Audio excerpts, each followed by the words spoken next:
അപ്പോൾ ഇതുവരെ എൻ്റെ ചാനൽ സബ്സ്ക്രൈബ് ചെയ്യാത്തവരാണെങ്കിൽ ഒന്ന് സബ്സ്ക്രൈബ് ചെയ്യണേ. അപ്പോൾ ഞാനിത് പാല് മേടിക്കാനാണ് വന്നേക്കുന്നത്. ഒരു 3:30 കാണും. 3:15 ആകുമ്പോഴത്തേക്കും ഞങ്ങൾ വന്ന് ക്യൂവിലൊക്കെ നിന്നു. അപ്പോൾ ഓരോരുത്തരായിട്ട് പാല് കൊണ്ടുവന്ന് ഫിൽറ്റർ ചെയ്ത് അവിടെ ഒഴിച്ചിട്ട് നമുക്ക് വേണ്ടവർ ഓരോരുത്തർ വന്ന് ക്യൂ നിന്ന് മേടിച്ചുകൊണ്ട് പോവുകയാണ് ചെയ്യുന്നത്. 3:30 മുതൽ 4:30 വരെ ഉണ്ട്. പിന്നെ പാലൊക്കെ മേടിച്ച് വീട്ടിൽ വന്നു. പിന്നെ നമുക്ക് മീൻ കറിയും വെക്കണം, മീൻ വറക്കാനും പുരട്ടി വെക്കണം. മീൻ വറക്കാൻ ഈ മീനാണ് എടുത്തത്. കറിക്ക് അയിലയാണ് ചെയ്തത്. കുഞ്ഞിക്ക് മീൻ കറിയാണ് ഭയങ്കര ഇഷ്ടമാണ്. പക്ഷേ മീൻ വറുത്തതാണ് മീൻ തിന്നത്. കറി വേണം എന്തായാലും. പിന്നെ കുഞ്ഞിക്ക് പാല് കാച്ചി, പിന്നെ എനിക്ക് വേണ്ടി ചായ ഇട്ടു. അങ്ങനെ ഞങ്ങൾ രണ്ടുപേരും കുടിച്ചു. അതിന് മുന്നേ തന്നെ കുളിച്ചിട്ട് വന്നു. ഇനി മീൻ കറിയിലേക്കുള്ള ചടങ്ങാണ് നടക്കുന്നത്. അപ്പം ഞാനാണ് ഇഞ്ചിയും വെളുത്തുള്ളിയും ചെറിയ ഉള്ളിയും കൂടെ ചതയ്ക്കാമെന്ന് വിചാരിച്ചിട്ട് അതിനകത്തോട്ട് വെച്ചപ്പോഴത്തേന് കുഞ്ഞിക്ക് ചതഞ്ഞു. അതെപ്പോഴും ഉള്ളതാണ്. പുള്ളിക്കാരിക്ക് വേണം അതെല്ലാം ചെയ്യാൻ. അപ്പം വീഡിയോ പിടിക്കാൻ ചിലപ്പോൾ പുള്ളിയുടെ വകയിൽ കുറച്ച് ആക്ഷനൊക്കെ ഇടുന്നുണ്ട്. ഞാനും വിചാരിച്ചു കുറച്ച് നേരം എടുത്ത് ചതച്ചോട്ട്, ആഗ്രഹമല്ലേ എന്നൊക്കെ വിചാരിച്ചു. പിന്നെ ഒരു വ്യക്തി പിടിച്ച് മേടിച്ച് ഞാനൊന്ന് ചതച്ച് തുടങ്ങി. ഒരു മതി ചതച്ച് മാറ്റി വെച്ചപ്പോഴത്തേക്ക് മീൻചട്ടി വെച്ചു, വെളിച്ചെണ്ണ ഒഴിച്ചു.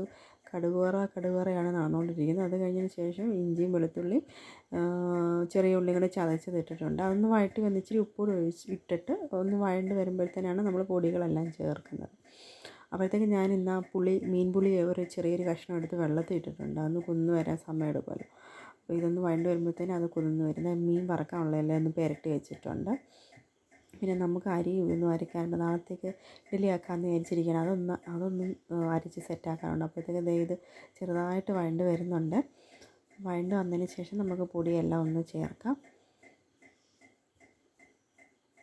കുറച്ച് ആവശ്യത്തിന് ഉപ്പ് ഇടണേ. അപ്പോൾ ഏകദേശം വരണ്ടപ്പോഴത്തേന് ഞാൻ കുറച്ച് ഉലുവാപ്പൊടി ഇട്ടു. അത് കഴിഞ്ഞിട്ട് കുറച്ച് മുളക് പൊടി ഇട്ടു. അത് കഴിഞ്ഞ് മല്ലിപ്പൊടി ഇട്ടു. അതിനനുസരിച്ച് മഞ്ഞൾപ്പൊടി ഇട്ടു. നിങ്ങൾക്ക് ഇപ്പോൾ എല്ലാവർക്കും മീൻ കറി വെക്കാൻ അറിയാം. ആർക്കെങ്കിലും അറിയാത്തവരുണ്ടെങ്കിൽ കമൻറ്റ് ചെയ്താൽ മതി. ഞാൻ സിമ്പിൾ ഇതായിട്ട് വെക്കുന്ന മീൻ കറി ഞാൻ വീഡിയോ ചെയ്യാം. അപ്പോൾ നമ്മളിതെല്ലാം പൊടികളെല്ലാം ചേർത്ത് ഒന്ന് മൂത്ത് വരുമ്പോഴത്തേക്ക് പൊടിയെല്ലാം ഒന്ന് വഴറ്റി മൂത്ത് വരുമ്പോഴത്തേക്ക് കുറച്ച് വെള്ളം ഒഴിച്ച് കൊടുക്കണം. അപ്പോൾ ഒത്തിരി കരിഞ്ഞു പോകരുത്. അപ്പം കുറച്ച് മൂത്ത് വരുമ്പോഴത്തേന് കുറച്ച് വെള്ളം ഒഴിച്ച് കൊടുത്തു. അപ്പോൾ അതൊന്ന് തിളച്ച് വരുമ്പോഴത്തേന് മീൻ പുളിയും ഇട്ടിട്ട് കറിവേപ്പിലയൊക്കെ ഇട്ടിട്ട് മീനും ഇട്ട് കുറേ നേരം വേകാൻ വേണ്ടി വയ്ക്കും. അപ്പോൾ അതായത് നമ്മുടെ അയിലക്കറി റെഡി ആയിട്ടുണ്ട്. പിന്നെ മീൻ 2 കഷ്ണം എടുത്ത് കുഞ്ഞിക്കും വറുത്തു, ചൂടുവെള്ളം ഉണ്ടാക്കി. പിന്നെ കുറേ ഇഞ്ചി പറിക്കാനുണ്ട്. നമ്മുടെ ഇഞ്ചിയെല്ലാം തീർന്നു. അപ്പോൾ ഇഞ്ചിയെല്ലാം പറിച്ചുകൊണ്ട് വെച്ച് കഴുകിക്കൊണ്ട് വെച്ചു.